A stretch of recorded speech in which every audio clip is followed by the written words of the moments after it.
एक बार की बात है, टनकपुर नाम का बहुत बड़ा राज्य था। उसमें एक छोटा सा गांव था। इस गांव का एक नियम था जो कई वर्षों से चला आ रहा था। वो ये था कि इस गांव के राजा का चुनाव खुद वहां के लोग ही करते थे और वो जो भी राजा चुनते वह 5 साल तक राज्य करता था।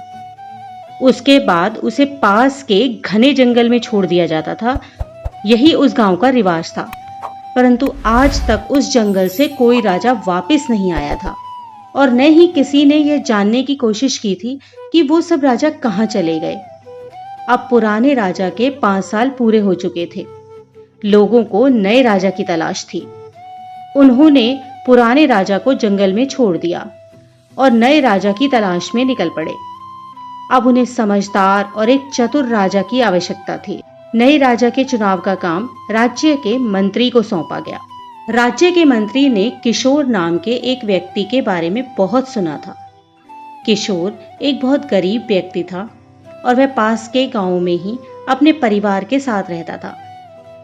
एक दिन मंत्री किशोर के पास गए और उसे सारी बात बताई।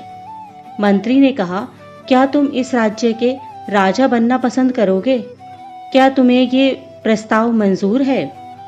किशोर थोड़ी देर के लिए चुप हो गया और कुछ सोचने के बाद बोला, मुझे 1 दिन का समय दीजिए आप, मैं फिर आपको बताता हूँ। इस पर मंत्री बोला, ठीक है, मैं कल फिर आऊंगा, आप मुझे अपना उत्तर बता दीजिएगा। मंत्री के जाने के बाद किशोर ने सारी बात अपनी पत्नी को बताई। तो पत्नी खुश होते हुए बोली कि एक तरफ तो वो तुम्हें राजा बनने का अवसर दे रहे हैं, फिर भी आपने 1 दिन का समय मांगा। इसमें इतना क्या सोचना है?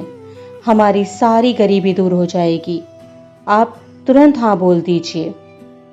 किशोर ने कहा, लेकिन क्या तुम जानती हो कि इस राज्य का नियम है कि पूरे 5 साल होने के बाद वह राजा को बदल देते हैं और पास के जंगल में छोड़ देते हैं, जहां से आज तक कोई भी राजा वापस नहीं आ पाया है और किसी को यह तक पता नहीं है कि वह राजा कहाँ गए, उनका क्या हुआ, किसी जंगली जानवर ने उन्हें मार दिया या कोई भूत बला उन्हें उठा कर ले गई।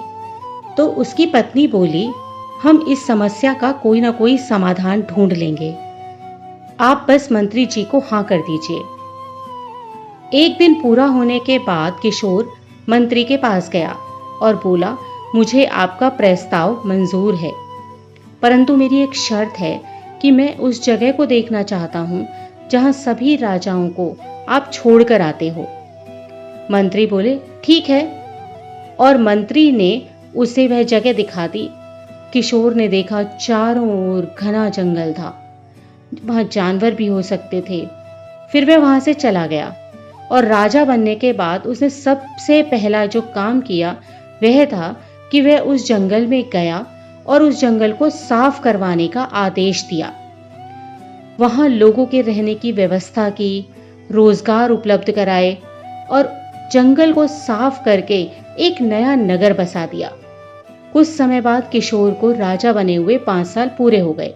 प्रथा के अनुसार उसे भी उसी जगह पर जहां पहले जंगल था और अब एक भरा पूरा नगर बस चुका था, छोड़ दिया गया। अब वहां उसे किसी प्रकार का कोई खतरा नहीं था। वहां किशोर आराम से अपने परिवार के साथ रहने लगा। इस तरह से किशोर और उसकी पत्नी की सूझबूझ से उनकी जान बची और उन्होंने एक अच्छी और सुदृढ़ जिंदगी जी।